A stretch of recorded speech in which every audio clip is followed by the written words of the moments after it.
Mai lagi apa Bu Mai? Sibuk ya Bu?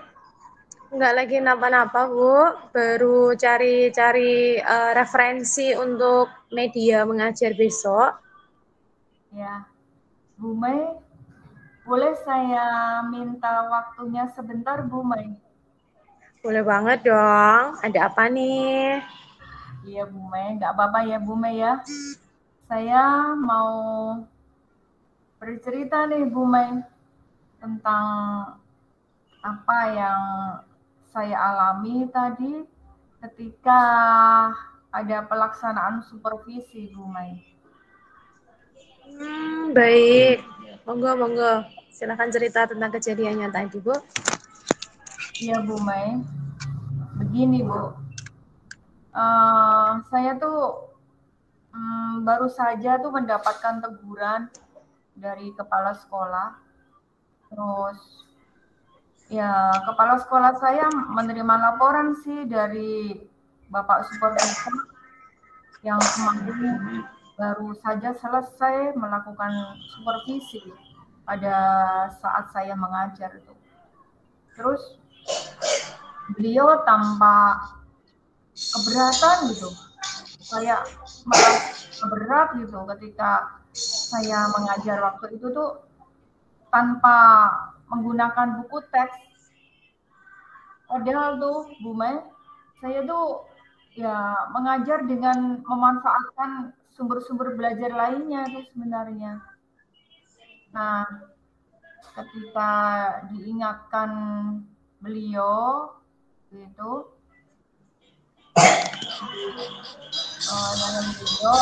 beliau kemudian menyampaikan bahwa saya tuh diminta supaya mengacu kepada kurikulum saat ini, walaupun tidak menggunakan teks, tapi beliau tampaknya kelihatan tersinggung gitu, dan kemudian memberikan laporan tentang hal itu tuh kepada kepala sekolah.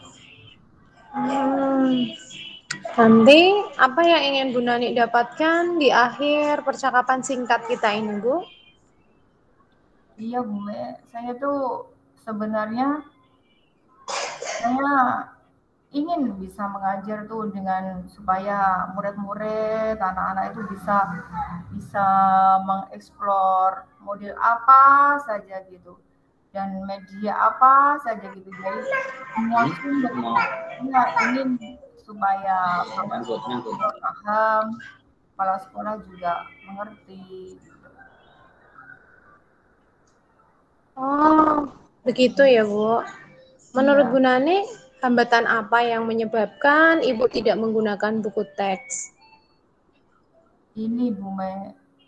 Sebenarnya saya sudah terbiasa tuh mengajar dengan cara tersebut, tidak menggunakan buku teks itu. Itu sih Bu Me. Mau coba cara yang lain ya, Bu ya, biar lebih bervariasi dan tidak monoton ya.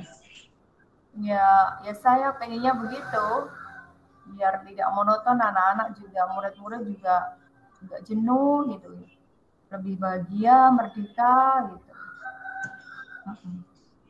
Selain itu ada lagi nggak, Bu? Saya juga kayak apa sih, kayak merasa kalau materi yang saya ajarkan kemarin tuh ya saya merasa sudah saya kuasai sebenarnya Bu Mai. Gitu. Oh, begitu. Nah, sekarang apa kelebihan yang Bu Nani rasakan saat tidak menggunakan buku teks? Kalau ya saya merasa lebih bebas sih kalau tidak memakai buku teks, lebih enak, lebih nyaman gitu Bu Mai dalam menyampaikan materi. Dan Bun, itu juga kan sebenarnya sebagai implementasi dari Merdeka Mengajar sih Bu Mai yang hari ini jadi semangatnya kita tuh itu. iya. Bu Nani mungkin lebih merasa lebih bisa mengeksplor diri ya ketika nggak pakai buku teks. Iya betul Bu Mai. Betul. Jadi kalau nggak pakai buku teks tuh rasanya malah kayak lebih leluasa gitu loh Bu Mai kalau dalam menyampaikan materi itu. Iya. Nah, kalau saya boleh tahu nih, pada saat kemarin Bu Nani mengajar, Bu Nani menggunakan sumber belajar apa? Iya. Yang kemarin saya menggunakan banyak sumber belajar sih Bu Mai. Saya ambil juga dari internet, ya, cari video pembelajaran gitu yang di YouTube gitu. Terus ya saya juga ngambil juga artikel-artikel ilmiah tuh juga. Saya juga ambil gambar-gambar lah biar nggak jenuh anak-anak gitu. Menarik gitu yang saya download dari internet tuh. Lengkap ya sumber belajar yang Bu Nani gunakan? Iya, harusnya ya lengkap kalau menurut saya sih lengkap. Iya.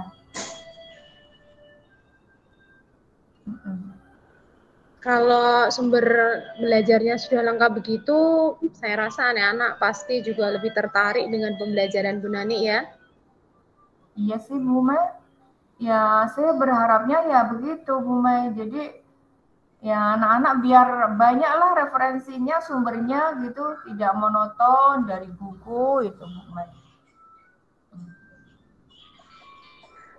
Kalau menurut Bu Nani sendiri nih, apakah ketika menggunakan buku teks dapat menghambat murid dalam mengeksplor dirinya?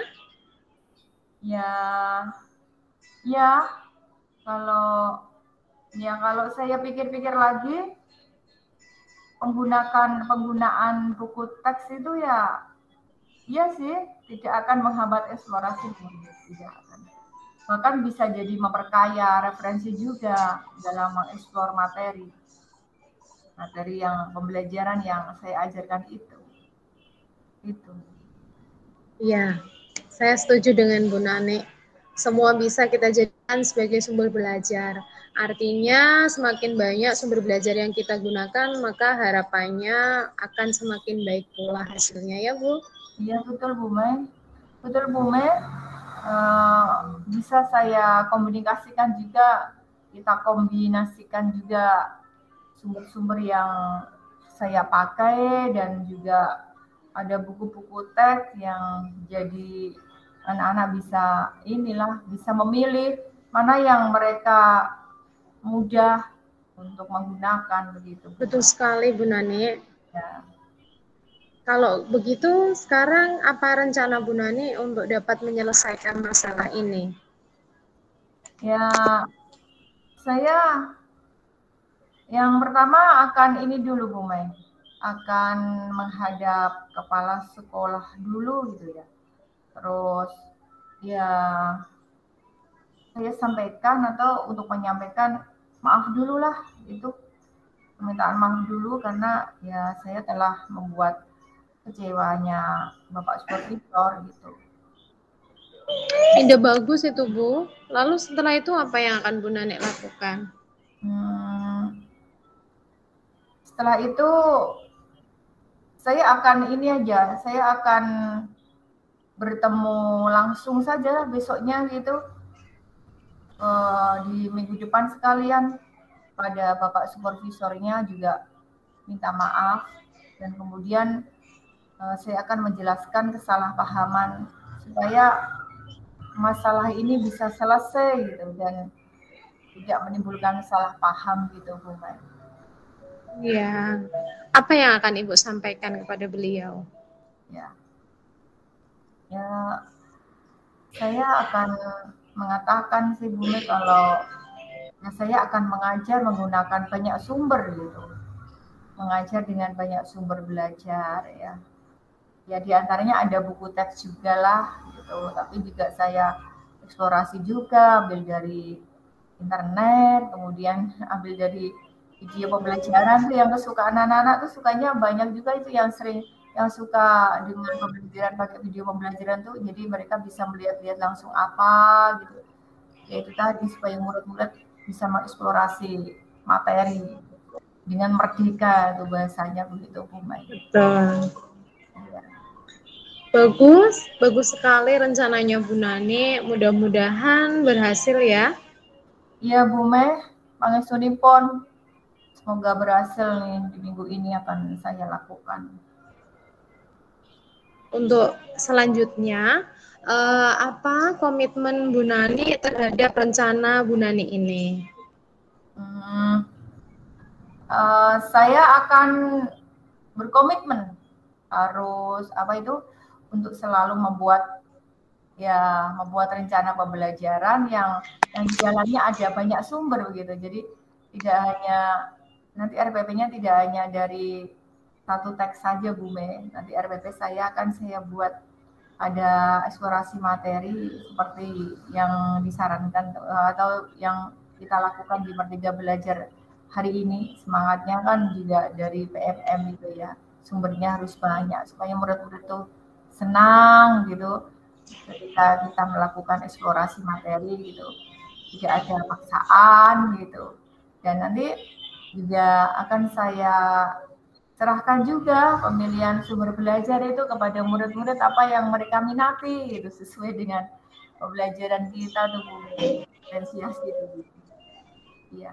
Ya betul, bagus sekali Bu. Iya ya, saya sangat mendukung Bu. Jadi Bu Nani luar biasa sekali. Jadi nanti bisa ini ya Bu ya, menyesuaikan dengan Iya, Bu. pemilihan berdasarkan anak-anak. Jadi anak-anak senang gitu ya Bu ya. Iya, iya Bu. Nah, iya Bu. Iya. Mudah-mudahan semua berjalan lancar ya Bu dan sesuai dengan harapan dari Bu Nani. Iya ya Bu Meh, terima kasih ya Bu Meh sudah meluangkan waktunya ini. Ya semoga dengan percakapan ini juga apa yang saya masukkan yang tadi kayak agak gimana ya, agak masih beruntul, agak penuh, sekarang sudah terurai gitu Bu Meh. Saya terima kasih ya Bu Meh. Gitu. Sama-sama Bu Nani. Saya juga senang bisa sharing dengan Bu Nani. Iya.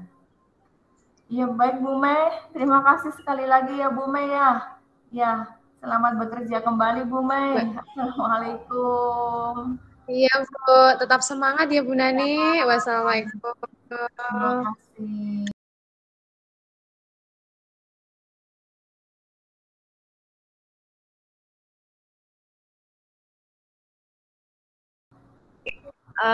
Saya mulai ya Bu untuk refleksi dari coachnya.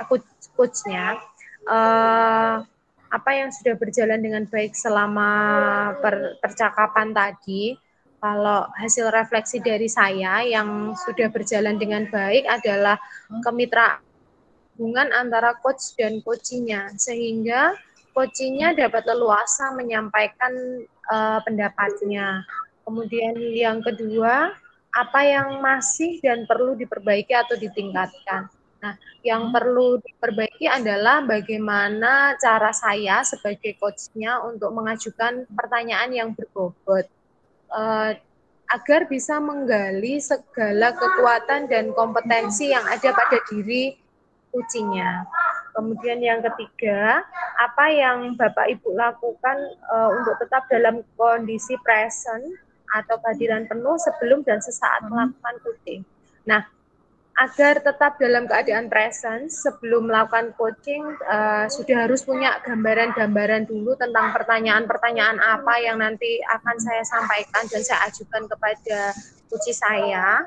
Kemudian pada sesi coaching, membuat catatan kecil tentang apa yang disampaikan coachingnya. Jadi seperti menentukan kata kuncinya gitu, kata kunci dari yang coach sampaikan. Kemudian yang keempat, apa yang akan Bapak Ibu lakukan untuk memperbaiki atau meningkatkannya. Nah, mungkin di sini yang bisa saya lakukan untuk meningkatkannya adalah saya akan terus berlatih untuk melakukan praktik baik dari coaching ini dan melakukan refleksi sebagai bahan evaluasi apa yang masih kurang dari kegiatan coaching yang itu gunanya. Kemudian untuk yang umpan balik dari kucing.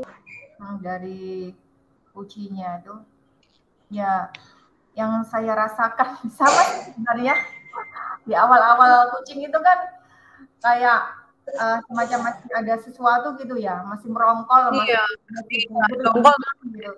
tapi yang perlu dikeluarkan gitu. Setelah dikeluarkan lega, dan itu sebenarnya betul Bu Mai kalau kita rasakan gitu. Ternyata kalau sudah kita urai, setelah kita komunikasikan gitu ya, jadi kucinya, ternyata itu bisa menambah lebih ringan gitu loh Bu. Dan itu yang saya rasakan itu berpengaruh tuh dengan jiwa kita, berpengaruh banget. Jadi kepala saya juga lebih ringan, ending gitu kan. Jadi ada hubungannya mungkin dengan sakit-sakit itu kan terurai, nanti kepalanya jadi senut-senut. Tapi iya ya Bu. Gitu akhirnya ada yang mau inilah, ada teman yang mau mengerti dengan saya, dengan kejadian saya gitu Bu Mai. Itu cukup Bu dari saya Bu Mai. Iya Bu Nani.